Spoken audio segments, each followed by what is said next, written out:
Good morning. Yesterday we have done question number 1.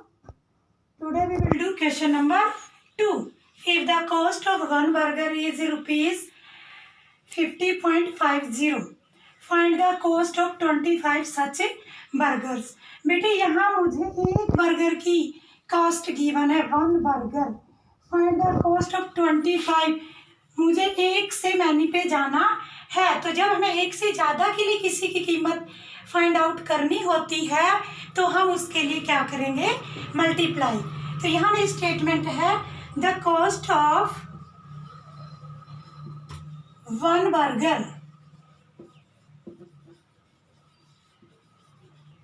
is equal to 50.50 rupees. The cost of 25 burgers. बेटे 25 यहाँ मेरे से ज़्यादा पूछा गया है, इसलिए we will do multiply 50.50 multiply 25. When we multiply these numbers, 50.50 upon 25. Separately हम इसको मल्टीप्लाई करेंगे, then our answer will be 12.50 rupees 0.50. बेटे यहाँ हम इसको मल्टीप्लाई करेंगे. Now question number 3. In a library there are 27 book shelves. एक लाइब्रेरी में 27 बुक्स अलमारियाँ बनी हुई हैं. If there are 479 books one on each book shelf. यदि एक बुक शेल्फ में 479 बुक गिवन है, find the total number of books in the library. बेटे यहाँ भी वही बात है, number of books in one shelf. एक सेल्फ में बुक्स कितनी है हमारी, 479. और number of सेल्फ्स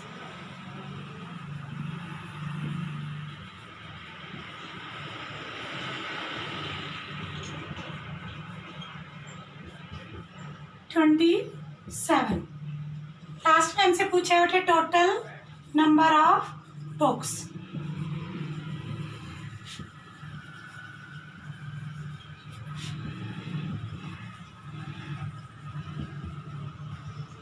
We will do multiply here.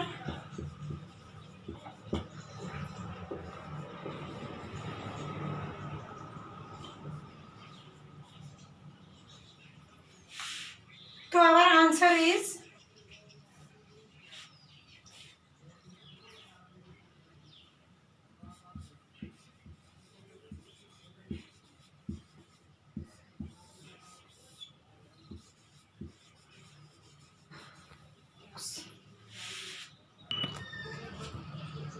बेटे इसी तरह से हम क्वेश्चन नंबर 4 करेंगे. The cost of one dress is given, find the cost of 432 dresses. We will do multiply. और इस तरह से हम बेटे जब हम डेसिमल का मल्टीप्लाई करते हैं तो we ignore the decimal. First of all we will do simple multiply. तो इस तरह से हम सिंपल मल्टीप्लाई करेंगे. After then count the decimals 1 और 2. 2 के बाद हमारा डेसिमल है तो हमें 2 के बाद डेसिमल लगा देना है. This is the cost of 432 dresses. इसी तरह से बेटे सॉल्यूशन ऑफ क्वेश्चन नंबर 2 और सॉल्यूशन ऑफ क्वेश्चन नंबर 3. बेटे नेक्स्ट वर्कशीट हमारी वर्कशीट 5 है. उसमें हमें गिवन है डिस्ट्रीब्यूटिव प्रॉपर्टी. बेटे जैसे इसके नाम से ही हमको मालूम हो रहा है, डिस्ट्रीब्यूटिव मीन्स होता है बांटना. तो मैथ की लैंग्वेज में हमें बांटना किसको बोलेंगे, to break the number into 2 parts. हमें किसी भी नंबर को 2 पार्ट्स में ब्रेक करना है. जैसे आप नंबर की बात करो कि मैम किस तरह के नंबर होने चाहिए जिसको हम ब्रेक कर सकते हैं, तो यहाँ बेटे हम नियरेस्ट 100 जो मैं नंबर की बात करना चाहूँगी, नियरेस्ट 7 को ब्रेक की बात है बेटे, मैं इसको इस तरह से लिख सकती हूँ 100 माइनस 3 से 97। This is the distributive property, हमें किसी भी नंबर को बांट देना है। नेक्स्ट अगर मैं बात करूँ 500, इसको बेटे हम नियरेस्ट स्टैंडर्ड नहीं कर सकते, तो हम इसको करेंगे 500 के नियरेस्ट। वही सेम प्रोसीजर 500 माइनस 3 या 496 भी हो सकता है, 495 भी हो सकता है, तो उसी हिसाब से हम उसको सब्ट्रैक्ट करेंगे। नेक्स्ट बेटे हम इसको नियरेस्ट 1000 में लाइक 996, तो हमें ये सोचना है कि जो हमारा नंबर गिवन है वो हमारा किसके नियरेस्ट जा रहा है, 100 के नियरेस्ट जा रहा है या 500 के नियरेस्ट जा रहा है या 1000 के। तो जब हम इसको ब्रेक करेंगे तो 1000 माइनस 4, इस तरह से बेटे हम इसको बांट लेंगे। हमारी इस प्रॉपर्टी का नाम है डिस्ट्रीब्यूटिव प्रॉपर्टी। फॉर एग्जाम्पल अगर मैं एक एग्जाम्पल लेना चाहूँ 127 मल्टीप्लाई 98, तो बेटे यहाँ देखने वाली बात ये है, हमें कह रहा है यूज डिस्ट्रीब्यूटिव प्रॉपर्टी, हमें इसको डायरेक्ट मल्टीप्लाई नहीं करना, हमें डिस्ट्रीब्यूटिव प्रॉपर्टी का यूज करना है। तो बेटे हमने अभी बताया था हम उस नंबर को या तो 100 की नियरेस्ट ब्रेक करेंगे या 500 या 1000।